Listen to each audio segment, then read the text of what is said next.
Jaya Radha Madhava Jaya Kunja Bihari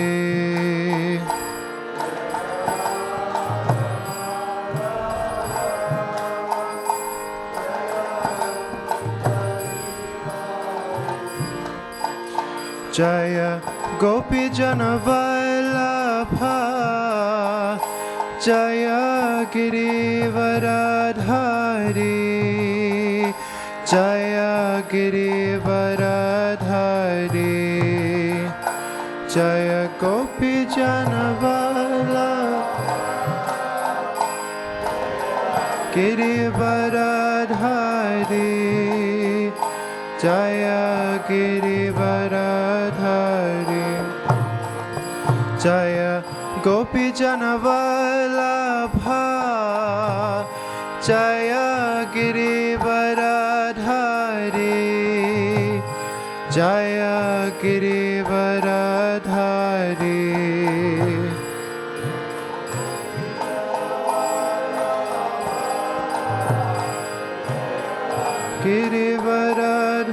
Girivaradhari Jaya Girivaradhari Jaya Yashodanandana Jaya Braja Janaranjana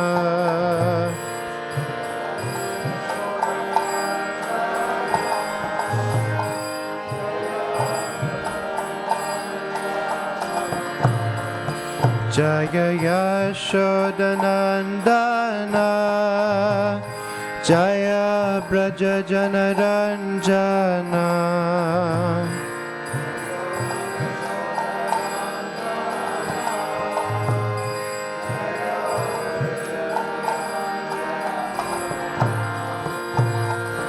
Yamuna Tiravanachari Jaya Kunja Bihari Yamuna Tiravanachari Jaya Kunja Bihari Jaya Yamuna Tiravanachari Jaya Kunja Bihari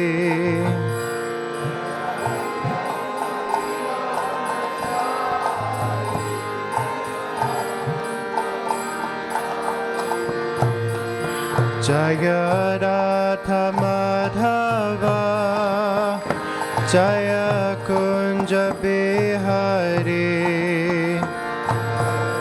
Radha Madhava Jaya Kunja Bihari Hare Krishna Krishna Krishna Hare Hare Hare Rama Rama Rama Hare Hare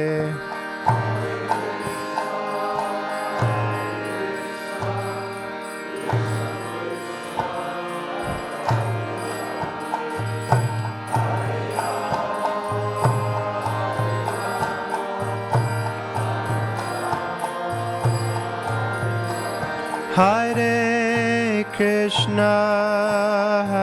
Krishna Krishna Krishna Hare Hare Hare Rama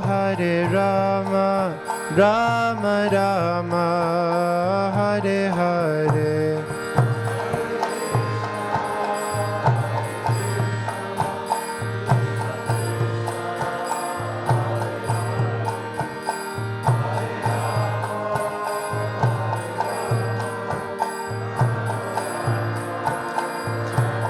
Jaya Jaya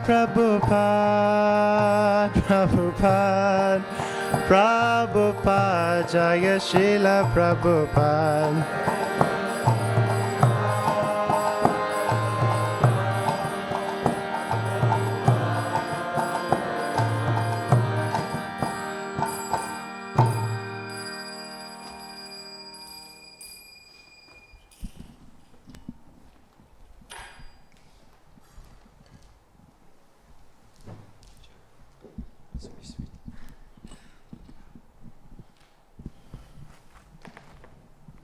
Hare Krishna.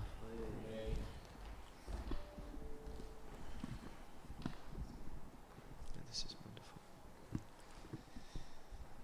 Srila Prabhupada ki.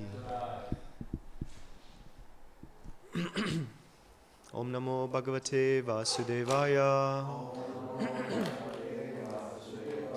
Om Namo Bhagavate Vasudevaya. Om Namo Bhagavate Vasudevaya. Reading from Srimad Bhagavatam, Canto 3, Chapter 2, entitled Remembrance of Krishna, of Lord Krishna, and this is verse number 24. Manyesuran Bhagavatam Striyadhishe. Manyesuran Bhagavatam Striyadhishe. Samrambha Marghabhi Nivishtachitan. Samrambha Marghabhi Vinishtachitan. Yes samyuge chakshata tarksya putram. Yes samyuge chakshata tarksya putram. Amse sunabhayudham apatadam. Amse sunabhayudham apatantam. Manyesuran Bhagavatam Striyadhishe. Sambrambha Margabhi Nivishtachitan. Yes samyuge chakshata tarkasya putram. Amse sanabhayudham apantantam. Prabhus.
Ladies.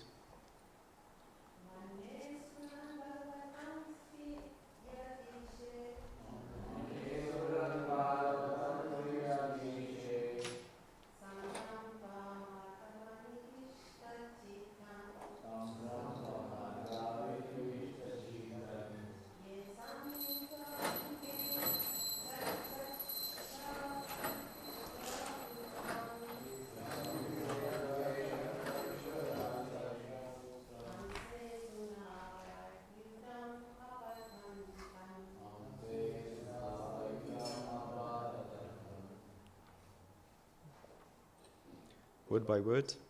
Manye, I think. Asuran, the demons. Bhagavatan, great devotees. Tri Adhishe, unto the Lord of the Threes. Samrambha, enmity. Marga, by the way of. Abhi nivishtachitan, absorbed in thoughts. Ye, those. Samyuge, in the fight. Achakshata, could see. Tarksya putram, Garuda, the carrier of the Lord. Amse, on the shoulder. Sunabha, the wheel. Ayudham, one who carries the weapon. Apatantam, coming forward. Translation. I consider the demons who are inimical toward the Lord to be more than the devotees, because while fighting with the Lord, absorbed in the thoughts of enmity, they are able to see the Lord carried on the shoulder of Garuda, the son of Tarksya, Kashyapa, and carrying the wheel weapon in his hand. Please repeat. I consider the demons who are inimical toward the Lord to be more than the devotees, because while fighting with the Lord, absorbed in the thoughts of enmity, they are able to see the Lord carried on the shoulders of Garuda, the son of Tarksya, Kashyapa, and carrying the wheel weapon in his hand. Purport. The Asuras who fought against the Lord face to face got salvation due to their being killed by the Lord. This salvation of the demons is not due to their being devotees of the Lord. It is because of the Lord's causeless mercy. Anyone who is slightly in touch with the Lord somehow or other is greatly benefited, even to the point of salvation, due to the excellence of the Lord. He is so kind that he awards salvation even to his enemies because they come into contact with him and are indirectly absorbed in him by their inimical thoughts. Actually, the demons can never be equal to the pure devotees, but Uddhava was thinking in that way because of his feelings of separation. He was thinking that at the last stage of his life, he might not be able to see the Lord face to face as did the demons.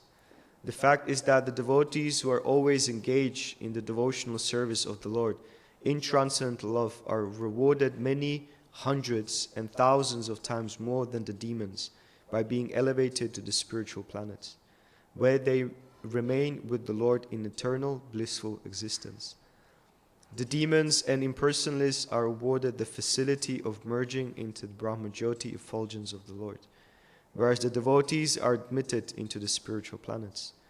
For comparison, one can just imagine the difference between floating in space and residing in one of the planets in the sky. The pleasure of the living entities on the planet is greater than that of those who have no body and who merge with the molecules of the sun's rays.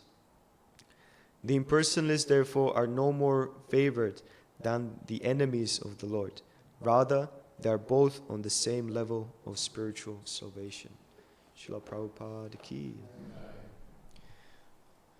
Om Jnana Timirandasya Jnananjana Salakayam Chakshuru Militam Yena Tasmai Shri Guruve Namaha Namo Vishnu Padaya Krishna Prestaya Bhutale Srimate Bhaktivedanta Swami Niti Namine Namaste Saraswate Deve Gauravani Pracharine Nirvishesha Shunyavadi Paschatya Deshatarine Jai Shri Krishna Chaitanya Prabhu Nityananda Shri Advaita Gadadhara Shrivasadi Gaura Bhaktavrinda Hare Krishna Krishna Krishna Hare Hare Hare Rama Rama Rama Hare Hare Hare Krishna Krishna Krishna Hare Hare Hare Rama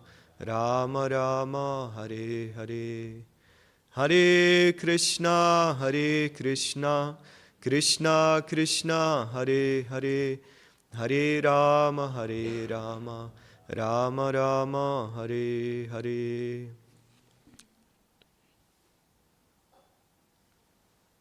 Hare Krishna. So I kind of think that actually I got given different verse than this one, but it's okay. I think I read verse number 22 instead of this one, but hey, let's see what we can do. It's actually a very interesting verse, this one. I mean, obviously, you know that we are in the middle of the winter marathon at the moment, when we try to sort of present and distribute spiritual literatures to people on the streets. And I found it very interesting that this verse kind of comes out. It's a meditation of Vidura on the closeness and proximity of individuals towards the Supreme Lord. Vidura, out of his humility as a pure devotee, as very elevated and very close, affectionate devotee of the Lord, is actually presenting a very auspicious position of those which are almost considered to be enemies of the Lord. So one thing which I found relevant in my current situation is that we can see that everything is almost like a staged drama for the Lord. The Lord appears when a certain situation arises, and Lord creates a solution. The Lord comes and creates something of spiritual nature, something of spiritual quality. So here we can see that it's nicely stated and mentioned by Srila Prabhupada that the demons are demons. They're receiving the salvation not to them being devotees or exalted personalities, but due to the mercy of the Lord. So similarly, we can see the backdrop of the age of Kali at this present day and age is that there's a lot of tremendous amount of hypocrisy.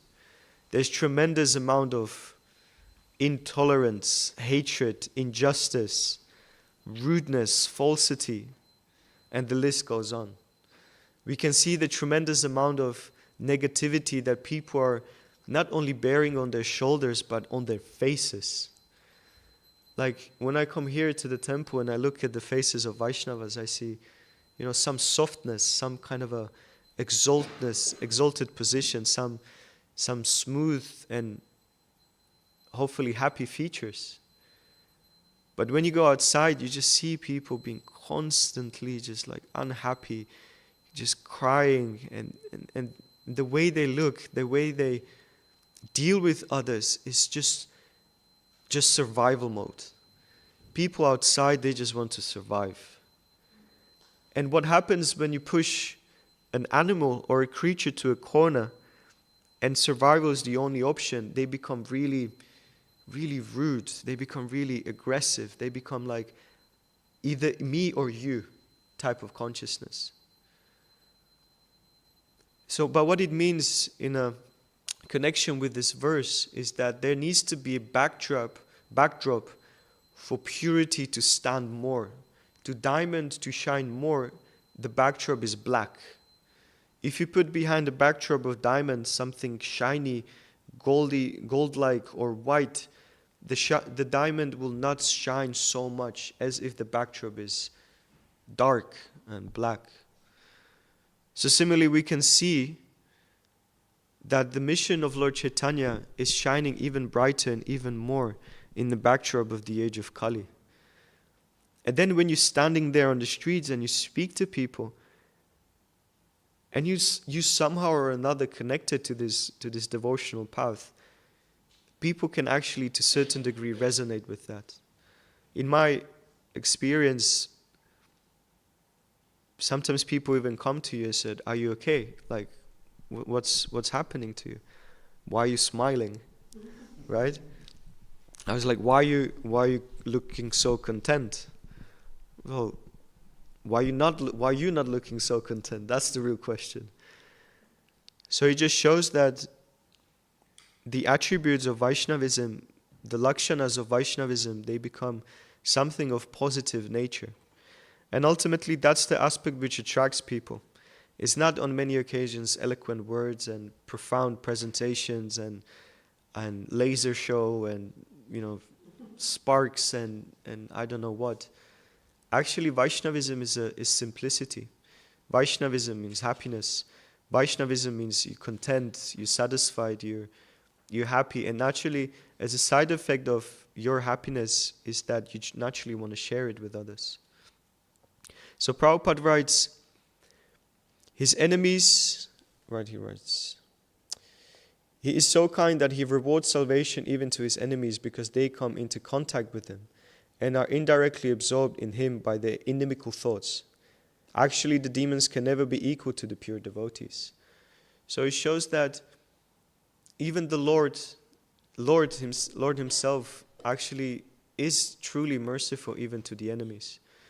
An interesting concept is that because we are Rupanugas, and one way or another we are Prabhupada-nugas as well, we're carrying that quote-unquote burden of rather seeing good and bad, burden of compassion, burden of desiring better situation for others. Here in the mood of Vidura is actually glorifying the demons and glorifying the enemies of the Lord. In fear of him losing the position of devotion, he's saying that these demons, they see the Lord in the last moments of their lives. But for us as practicing devotees, we should actually learn this art of compassion. This art of not seeing inimical position of others, but rather just seeing cries of help. Yesterday, this one gentleman, we went to this place called Wood Green. It was very bad, actually. It was raining like anything and barely anyone could speak English there. So it was a bit challenging. But this gentleman came to me in the end and he started saying that, he said, people are just so rude for no reason. And he just narrated his sort of a story of how he got offended by one lady just by standing in a shopping mall. I was like, okay, that's interesting.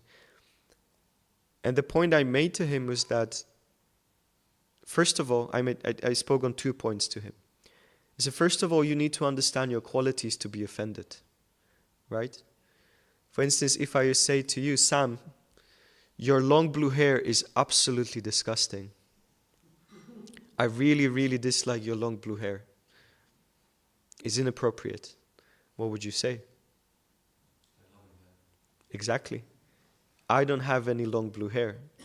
So what this means, it means us as Vaishnavas, we need to understand our qualities, right? You need to have some introspection, some self-understanding, some understanding of your qualities and who you are, who you want to be, your aspirations. And then actually no one can offend you. If you understand what you're striving for, and if you understand who you are, then you create this bhakti bubble around you which no one can penetrate by at least negative thoughts and negative words. It's an interesting concept. And I said this to him. He said, you're offended because you're allowed to be offended. You allowed that the words of others are carrying such a weight that you're able to listen to them. Why are you listening? These people are not your well-wishers, at least. They're not in your close circle. So why are you putting so much emphasis on them? So that's one thing which I said to him, that the reason you're offended, it's your fault. And the second thought or second point which I mentioned to him is that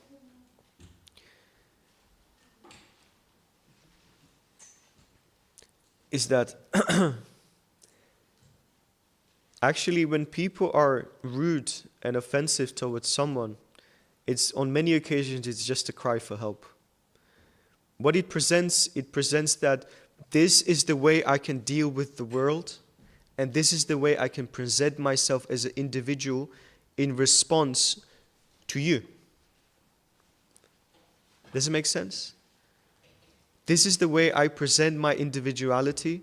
This is the way I react with the world. This is the way I react with the seeming opposition. Immediately, if there is some sort of a, interaction, my reaction is of a negative connotation. Well, that's nothing, just a statement of unhappiness. That's nothing else, just statement of people being actually sad and hurt inside. So what it means two things. It means these two sort of discussion points which I had yesterday with this gentleman.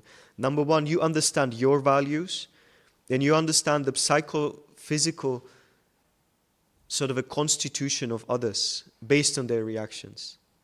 Right? So this is the setting of the age of Kali. This is the setting of us as Vaishnavas interacting with the age of Kali.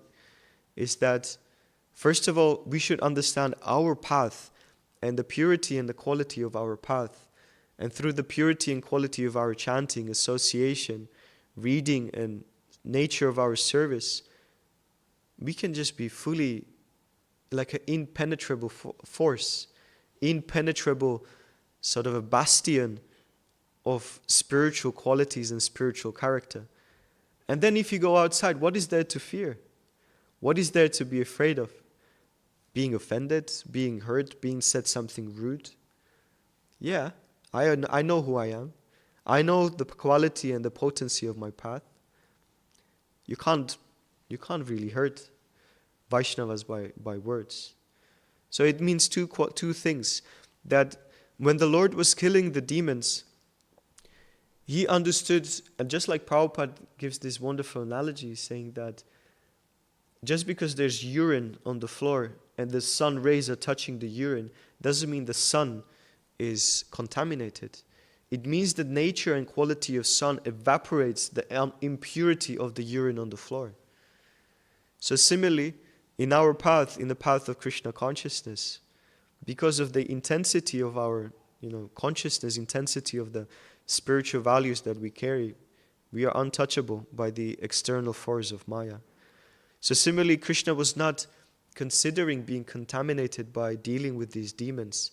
And similarly, the Vaishnavas carry the same blessings on their shoulders, on their heads. So in the translation, it goes, I'm going to read the translation again. I consider the demons who are inimical towards the Lord to be more than the devotees, because while fighting with the Lord, absorbed in the thoughts of enmity, they are able to see the Lord carried on the shoulder of Garuda, the son of Darksha Kashyapa, and carrying the wheel weapon in his hand. So interesting thing, in Krishna consciousness, Krishna never comes alone. Krishna, Prabhupada reiterates that again and again and again. Krishna always comes with this entourage, with his dham, with his varieties of associates, with his weapons. But in this age of Kali, the main weapon of Krishna is the Harinam. The main weapon of Srila Prabhupada in this age of Kali is the actual transcendental education, the transcendental presentation of... So what these books are actually containing is not just they contain some words and letters and sentences and some nice cute pictures and covers and this and that, but what they cover, what they actually uphold is opportunity of adjustment. What they carry is consciousness. You see, one of the most important aspects of practicing spirituality is actually transmission. Transmission. If you think about it, everything in our Krishna conscious life is based on transmission. Right? Just like when radio transmits its signals, there's a receiver, there's the medium, and there's the source of where is it coming from. So similarly in Krishna consciousness, everything is based on transmission.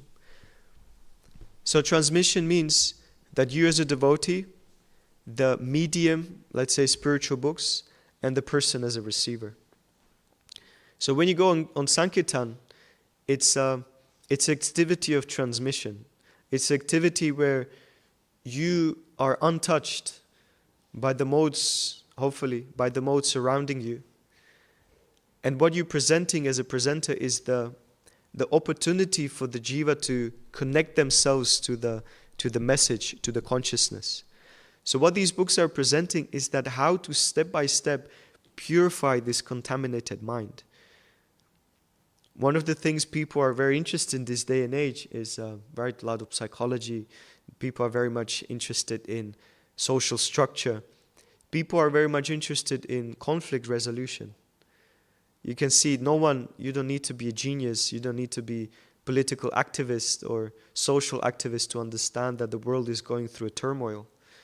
You don't need to be a genius to understand that people are truly suffering outside. We don't need to necessarily we can just understand that things are not going so well. And one thing is interesting, that every single mode is playing to the cards of Krishna consciousness. Either the situation is good, either the situation is bad, either the situation is something between. Everything one way or another culminates in people start asking questions about what is the nature of their life. And let me tell you the reason. Sometimes when you can see the different modes operating strongly in different locations around the country. You have the more posh areas, right? When you ask them, how do you de-stress? How do you de-stress? They say, I play golf, or I sip I like to try wines, different types of wines, or I just go for a walk with my dog. Prabhupada said, either dog or God. But basically, even in that situation, the uniqueness of that situation is that it actually requires much, much more mental strength and focus to focus on the wealth and acquiring some acquisitions and some possessions. And more mental strength is required to lullaby yourself to the safety of material life. Does it make sense? It basically means that they need to more and more focus on that this is actually my safety net, this wealth, this glory, this adoration, this social status. I need to focus more on it as this is the source of my happiness. But internally, deep inside, you can see that people are still somehow touched and unsatisfied. And no one can tell me differently. I can see it in people's faces. Even if their noses are high like this, even if they're walking like some aristocracy, you can tell that there's unhappiness. You can tell that there is some sort of a tinge of maybe this is not the real thing. And obviously, if you go to places of a lower conscious caliber, there's no lie, there's no pretense. You can see it in people's faces. Again, so goodness, good or bad, or anything between, everything plays to the cards of Krishna consciousness. The only question is how we as spiritual practitioners are able to penetrate their illusion. The one thing is for sure, it's not fight against them, right? Don't hate the sinner, hate the sin. It's about how we can fight against their mind. How by our purity we can penetrate the different layers of their illusion. That's the only question we can ask. And just like Krishna carries the wheel, the chakra, in his hand, similarly the acharyas carry us in their hands as their weapon. The only question is, are we ready to be utilized? Are we ready? You see, Sankirtan, not as a book distribution, but outreach is foundational part of sadhana of devotees. And with all honesty, and whatever it may mean to you, it is a necessary thing. Sankirtan devotee doesn't necessarily need to have a Sankirtan bag and books full of in his bag, but Sankirtan is a consciousness. Sankirtan devotee is a stage of giving. It's a stage of when you understand the nature of material world and the nature and caliber of suffering which is happening outside, and you just feel compassionate towards that because you've been there. You've been one of those people walking there on the high street, and some Vaishnava took pity on you. Some devotee thought, this person is ripe, ready, and maybe if it's not, let me try it out. And we are made by the mercy of the devotees. We are made by the mercy of the Vaishnavas. You, me, who is here who dared to say that I'm self-made? Who is here who dares to say, I'm here just because of my level of purity. Who is that person? Please show me and tell me. Just like the Lord, just like others are inimical towards the Lord, people are inimical towards Krishna consciousness. They are. But what the Lord does, He's inimical to them being inimical. Right? And that's the nature of giving. And that's the nature where actually Krishna consciousness lies. That's when the real magic, that's when the real sadhana of a bhajananandi starts. People think that it means just simple residence in Vrindavan, simple residence in Radhakund. People think that that's the epitome of Vaishnavism. I dare to say the epitome of Vaishnavism is in the culture of compassion. Not only culture of compassion and some meditation on culture of compassion, by active compassion. Active compassion means I'm ready to go an extra mile for you, and you are ready to go extra mile for me. And we are ready to go for extra 100 miles for others. And this is what Sankirtan means. It means congregational chanting. It doesn't mean individual chanting. It doesn't mean us chanting, but means us bringing others and continuously flock and stream and oceans and rivers of people should be flocking to chant congregationally together. It doesn't mean that in this lifetime we will see that. It doesn't most likely mean that our next generation will see it. It doesn't even mean that 5, 6, 7, 10, 15 generations from now will see that. But it means that I done my bit. I done some small fragment to facilitate this.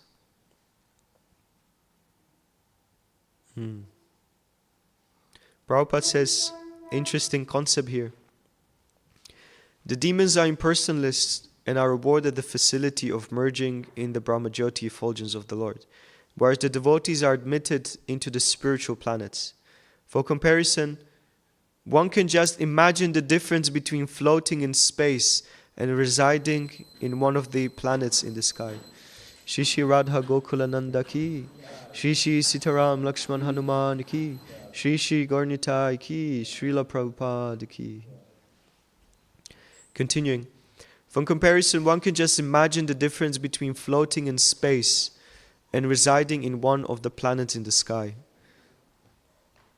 The pleasure of the living entities on the planet is greater than that of those who have no body and who merge with the molecules of the sun rays.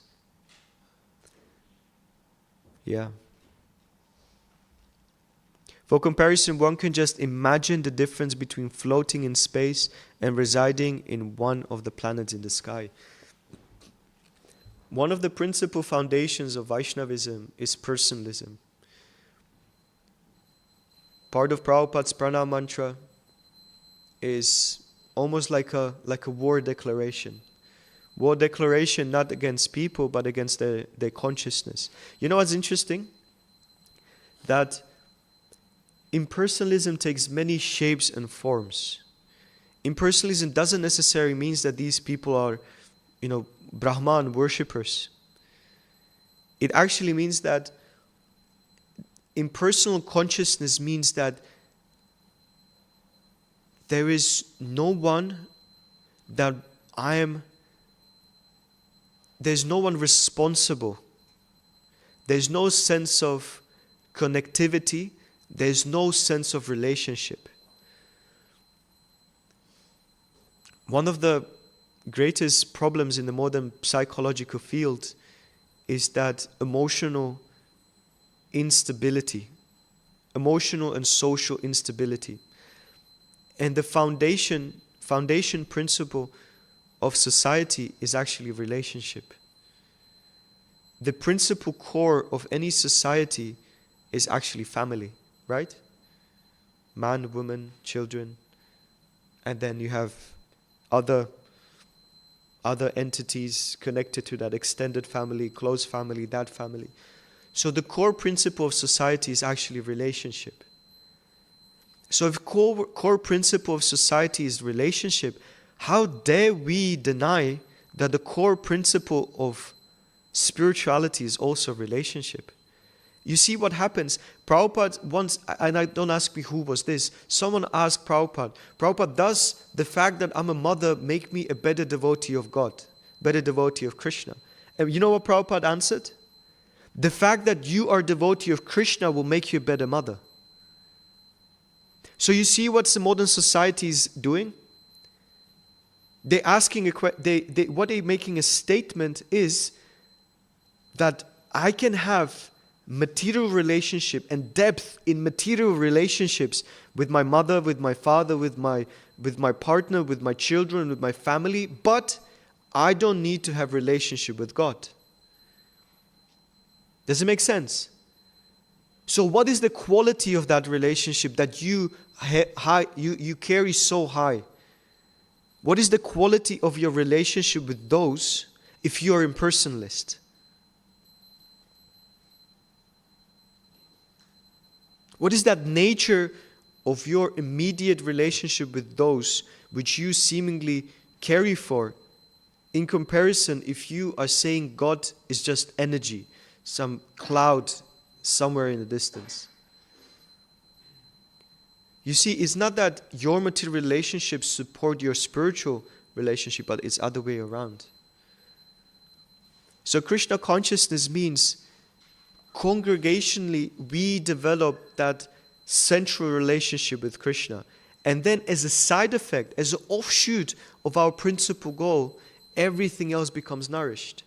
You become a better father. You become a better friend. You become a better partner. You become a better son, child, employee, employer. You become a better ruler. You become a better whatever you want to become. That's a side effect of your relationship with Krishna. Because ultimately, if you say that I can be disconnected from the source, yet maintain all of my attributes and qualities in this material realm, you're a fool. You're a fool.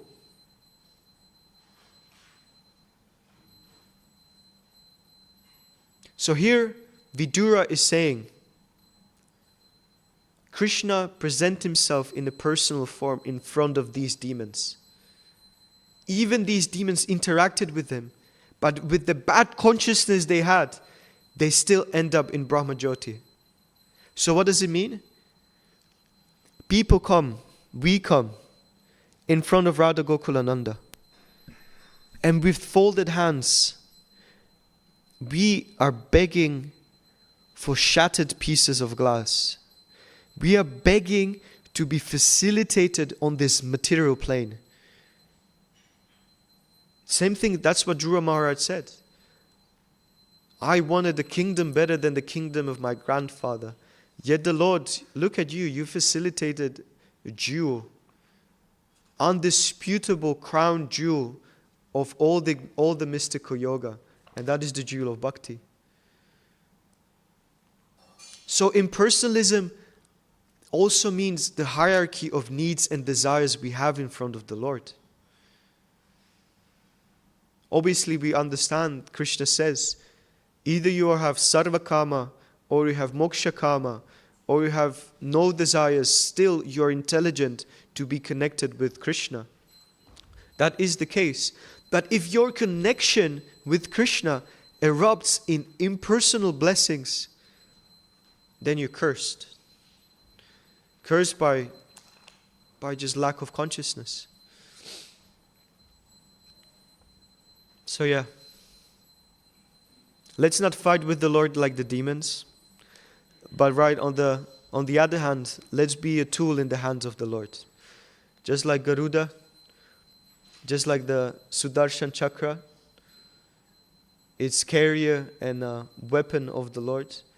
Let us carry the mission of the Acharyas and ultimately Lord Krishna, Lord Chaitanya, and let's be the weapon which helps to disseminate and share the true consciousness, the consciousness of devotion, the personal consciousness.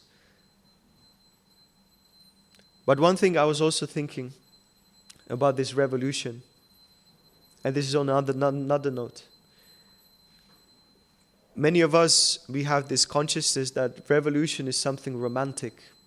Revolution is something where there is something amazing happens. But in our history is teaching us the revolution is something which was purchased by blood, tears, sweat, work, and sacrifice. And if these concepts are not part of our intrinsic nature as a devotional practitioners, then there will be no revolution. There will be no revolution. Revolution is purchased by sacrifice. And the question is to which degree we are able to participate and willing to be part of that.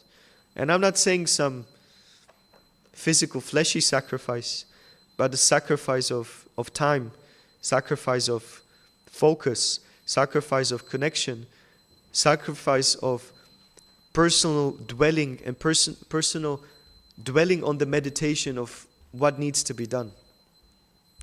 So please let us pray all together today that we are part of the solution, not part of the problem. Thank you so much for your patience, for your tolerance. Sorry if I was, pushy. Sorry if I was, I'm tired. When people are tired, they're grumpy. Sorry if I'm grumpy.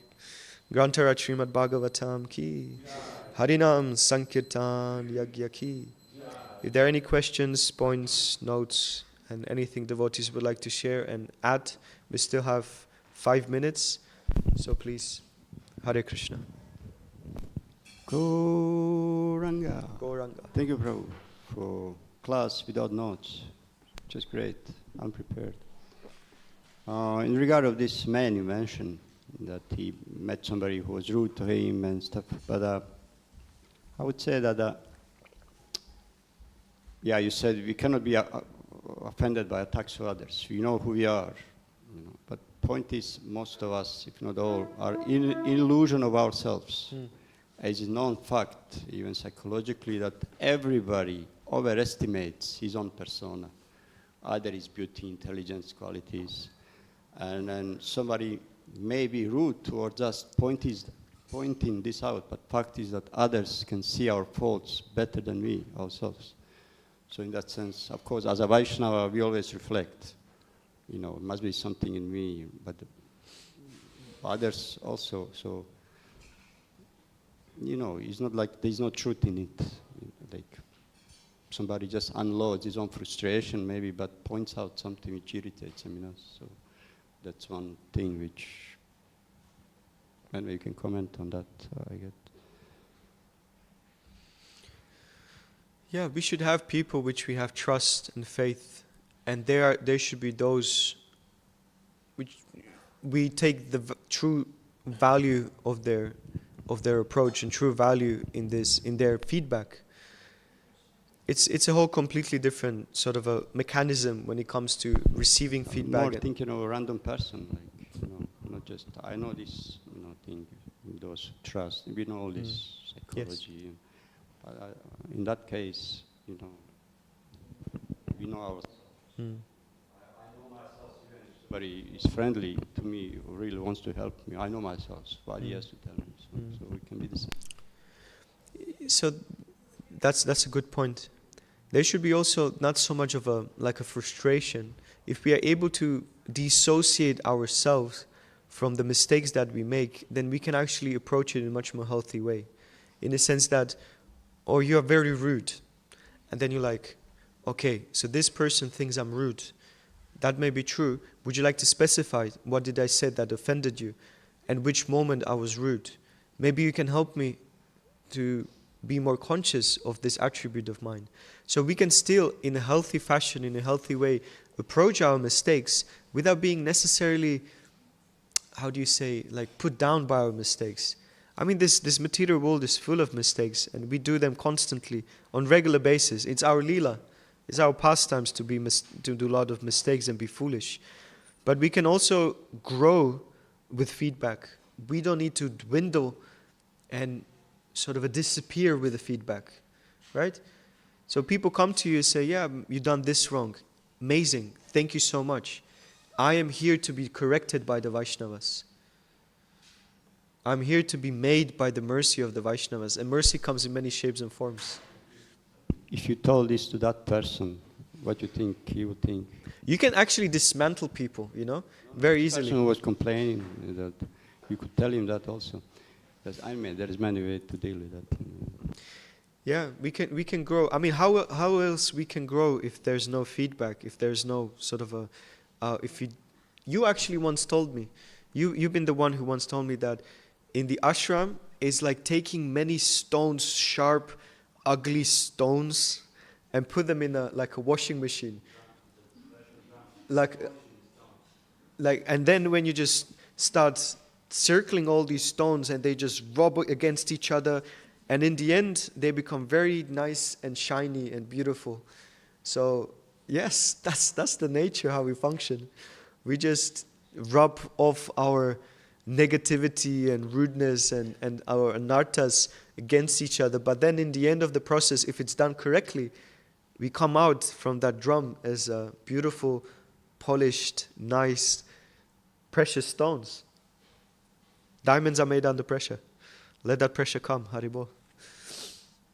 No, I'm not asking for troubles. More. Yes. In terms of what you said, people are impersonal. They want to have nice relationships in this world, but they are impersonal towards God. This is I just see this reason as a God is abstracting, distant, often uncertain, mispresented. That's one greatest thing. People, why they turn against God, or not against, they just turn away from God, because it's mispresented. While we have relationships here intermediate, so we cannot deal with abstract things. We deal with intermediate things. Therefore, I have good relationship. I know what morality standard is. Value. So this is how I deal. Why I need God in my life in that sense, because people are put off from mispresenting this at first place, and other things are just something abstract, something you never know is it true or not. Still people debate, and they'll always debate forever that God exists or not. That's why if you look through the whole process of the Vedas, Archana is very much part of our day-to-day life, which is deity worship. Deity worship is Krishna manifesting his merciful form so we can actually not have this abstract sort of understanding. So worship of Krishna in his murti, it's a very intrinsic part of our spiritual evolution as devotees. In the Kanishta Adhikari stage, that's our full focus. Our full focus is that Krishna is a person. He's there on the altar. I can offer him garlands, flowers, jewels, artis, this and that, food, preparation. He's a person. And as we continue through Madhyama and Uttama, I wouldn't say we distance ourselves from Murti, but we see him as a person through other seemingly impersonal features around us. Just like when you listen to Prabhupada walks, they're actually amazing. They are glimpses to the vision of a pure devotee, how he sees Krishna everywhere. So we are not distancing our consciousness from the deities, but we extending our consciousness from the deities. Does it make sense? It's like the deities are there, and there needs to be physical and service proximity for me to realize that he is a person.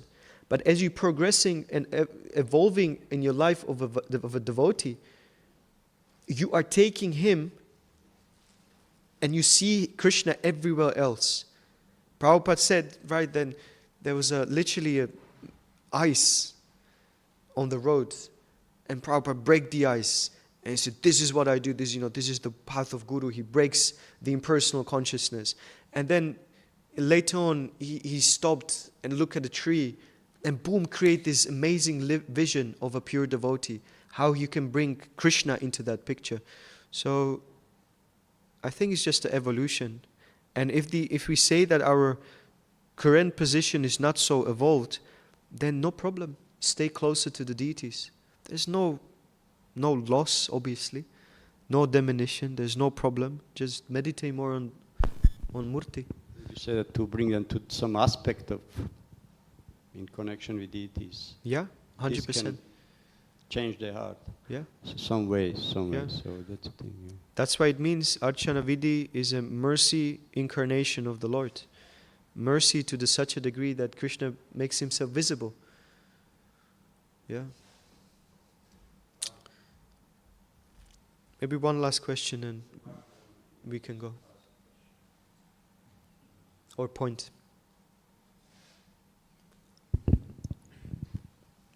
Thank you for the class, Prabhu. What is the difference between Vidura thinking that these demons who are killed by the Lord are superior, are fortunate, and us thinking that the demons are superior and more benefited and fortunate? What is the difference? So if I understood your question correctly, I'm going to repeat it. Paramakuna Prabhu asked, what is the difference between Vidura seeing the fortunate part of the demons that they've been killed by Krishna, and on the other hand was... as devotees ourselves, we seeing the demons as fortunate and more benefited by the Lord than us. So what is the difference? Okay. What's the difference between Vidura and us, our thinking? What's the difference between devotees thinking in general that the demons are more fortunate than us? I dare to say that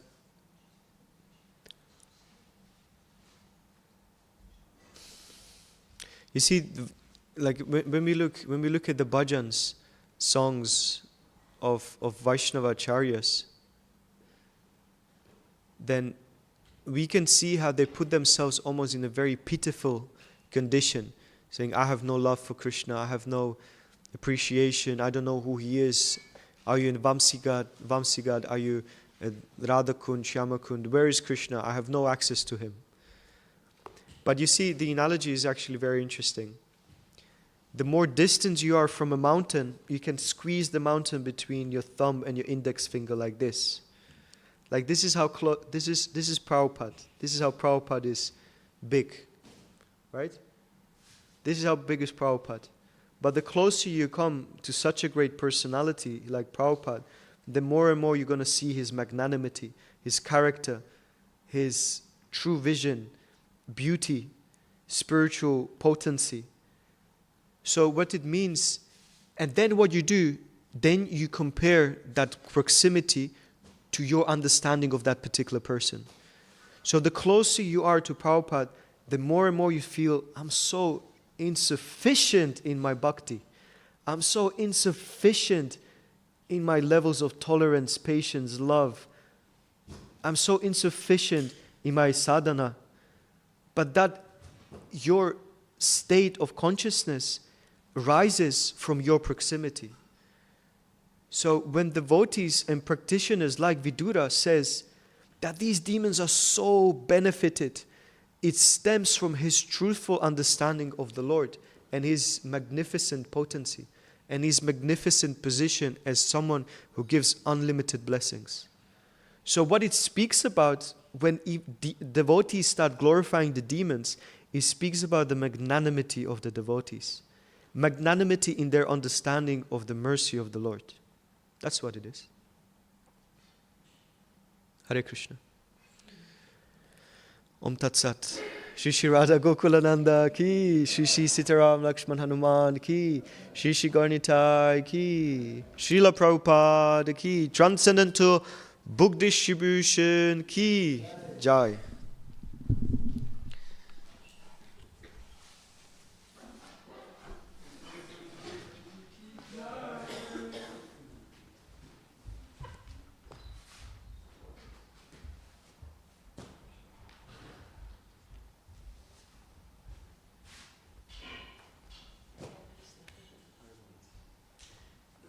But you're not well also, but still continue. Yes.